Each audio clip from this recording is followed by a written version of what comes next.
Hello, YouTube. So, I changed my mind about taking the light rail. By the way, it is Sunday, January 16th, 2022, 4:16 p.m. Been a while since I tried this maneuver to get to Bullocks, but just got off the 29 West, and I'm trying to transfer to a 27 North.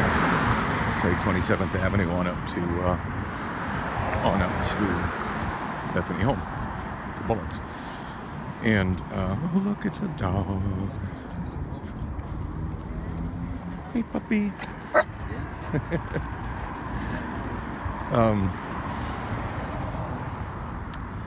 Anyway, the last time I tried this bus transfer, it absolutely didn't work for me. And I made the mistake of actually getting off at the stop that the bus calls out as 27th Avenue, which is on the other side of the intersection. As you see, I'm approaching the intersection for 27th Avenue. Above me is Grand Avenue, which goes up and over this, what was previously a six-way intersection. And the stop, the tracks are on the other side of 27th Avenue, the railroad tracks, and the stop where it stops is quite a ways down the road past 27th Avenue. So when I did that, I ended up like having to backtrack on foot to the intersection. And as I was waiting for the lights change, and there was way too much traffic to even consider jaywalking, oh, look at all that trash. The bus just zoomed right by going northbound. The 27 didn't even slow down at the stop, which I'm taking a shortcut across the gravel to get to. Looks like there's somebody else already there waiting.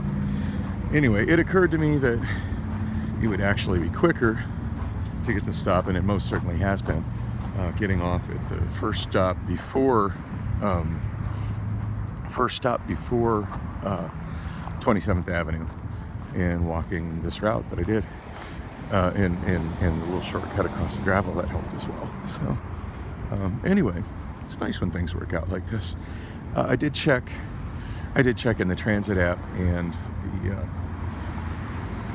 the 27 heading north is running. There is GPS tracking on it. When I was around, I want to say between 19th and 23rd, about 19th Avenue, it showed that the 27 was headed northbound right at the start of the route near Durango. So yeah, it's on its way, and it looks like those people that are waiting are actually waiting for the bus as opposed to loitering here. So yeah, it's nice when things work out. So I finally heard from Priscilla. Got a I don't know. I just don't even know what to think from her, like what to think anymore. I mean, I didn't hear from her all night. Like the last message I got from her didn't really say anything.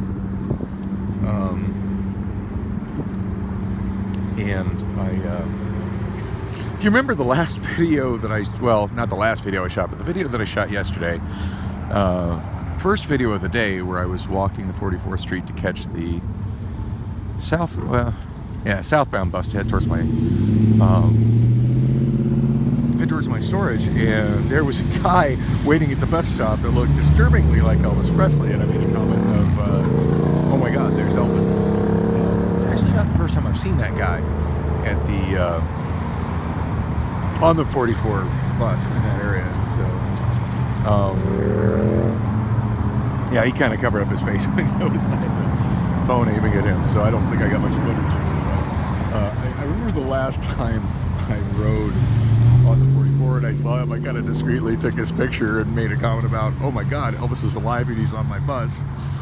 And I don't remember how many people responded to it on Snapchat. I feel like I got a few responses to it. I have a lot of people that are friends that follow me on Snapchat, but I've noticed I don't get a ton of views on my Snap stories. So, it is what it is. I know a lot of people, at one point in time got Snapchat, maybe played around with it, and just don't even bother to open the app anymore. So, they're not seeing stories. And unlike YouTube, where things last forever, or at least until they get taken down for copyright or violating the mysterious and not really well-defined community policies, or are the creator deciding, hey, I want this down. But yeah, potentially. I mean, there's stuff on, so much stuff on YouTube's been there over a decade, you know. So anyway, yeah, unlike that, Snapchat stories disappear within 24 hours. So yeah, a lot of people don't look at stories, and I'll be honest, I don't look at every single story that everybody that's on my contacts list on there posts. I try to, but there's certainly, you know, I mean, I would say maybe 10% of the people that are on my list actually post stories on a regular basis. So, I don't know, hard to say. Snapchat's a funny platform, and it seems like its popularity is definitely waning. But I still enjoy it. I still use it, and that seems to be the way I get in touch the most with my older daughters, which is initially the reason that I installed it. So anyway, yeah, I posted the picture of the guy that looked like Elvis, and I remember Priscilla commenting on it. So I just said something to her like yesterday on Snapchat that said, you know, hey, I think I saw the Elvis guy, and then I asked her if she remembered. She's like, wait, what? And then I asked her if she remembered where I posted the snap on the bus of the guy that looked like Elvis. She said no. That was about all I heard from her last night. And I asked how she was doing, because I know she's been feeling kind of crappy lately. Not like major, just feeling, you know, typical cold symptoms, which, you know, of course are the symptoms of the big scary Omicron variant that has people so paranoid, and governments freaking out and taking away people's rights and all of that bullshit. Which is funny, because like people have been catching colds for the 50 plus years I've been alive on this planet, and nobody's really been too concerned about it up until now. So anyway, so she I was asked her how she's feeling, and she's just like, well, you know, just still a little shitty. And I'm thinking, okay, well, she's probably not gonna come to the bar. At that point, I was at Wandering already, so she's probably not gonna come to the bar for karaoke. But and she didn't. But I never heard back from her the rest of the night. And to be honest, I expected to get home and find her just asleep on the couch. Figured it would be my normal situation to get home. You know, go home. Try to caress her butt and get told don't touch me, and go into my bedroom to be alone and upload whatever vlogs I've filmed that haven't made it on YouTube yet, and fart around on YouTube until I'm tired enough to sleep. Anyway, I got home, did ride home with a neighbor of mine, a friend who I've known for quite a long time, and nothing at all between her and I. She's married. Some nights she'll just go out without her husband just to have a drink and just kind of get out of the house, because she gets tired of just sitting in the house all the time, which is fine. Like we're chatting, and I'm friends with her husband too. In fact, I think they've shown up on this vlog a couple of times back when I was doing it from my car, just seeing them walking down the road, like walking the dog or whatever. So they live a whopping like block and a half away from me.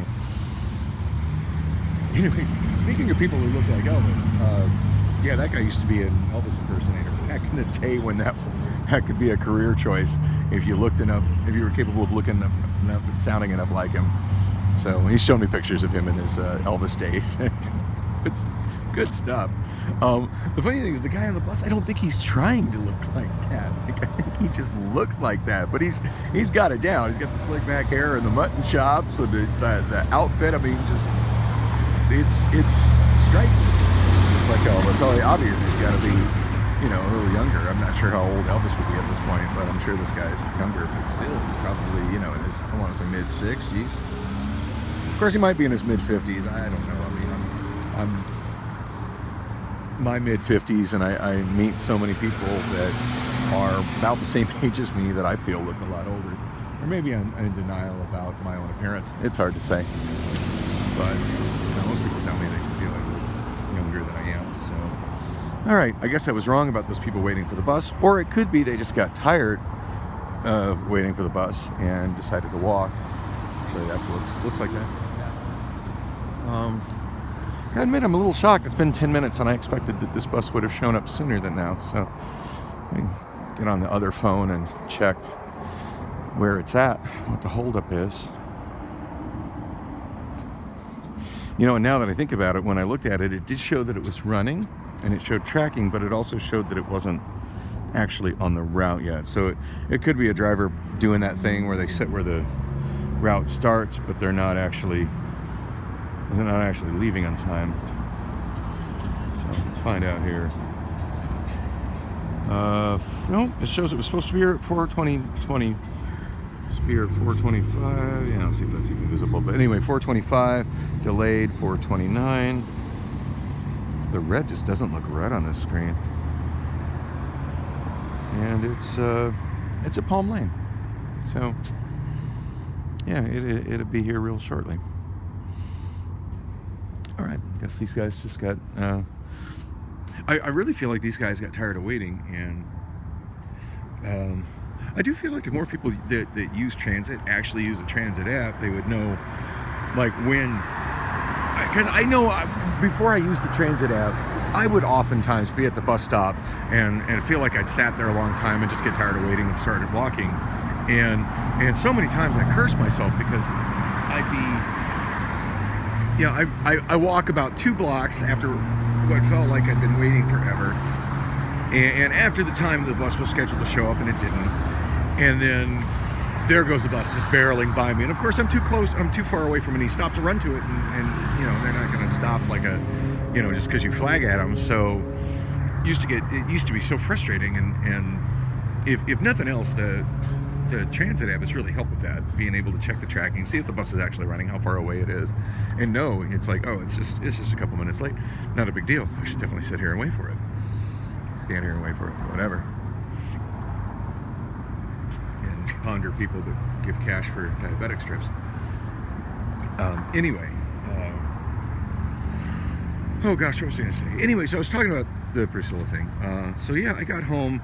I ended up going with my friend from the bar. She was leaving a little bit early, and I figured it would save me a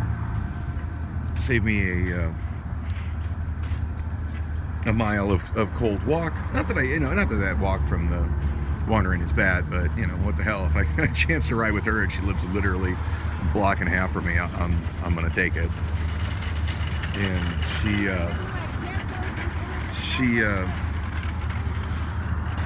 anyway, she asked me if I wanted to stop and get coffee, so we went to IHOP, had a little coffee, and we were kind of chatting, and I hadn't heard back from Priscilla all night, other than, you know, she still felt a little crappy and didn't remember the Elvis person on the bus, but I'd sent the snap up. And so I just figured, well, you know, she's probably just, if she's not feeling good, she's probably sleeping it off. And probably when I was shooting the last vlog, because I saw her message when I got on the bus, she said, oh shit, oh no, that train's short, it shouldn't delay my bus. I've had some of these trains delay the bus a lot, and I think like my bus is just a little bit south of the track. This train looks pretty short, it shouldn't take too long. And it's moving at a decent rate of speed. God, the worst is when a train stops the road and it just stops on the tracks, which does happen in this part of town more often than I'd like it to.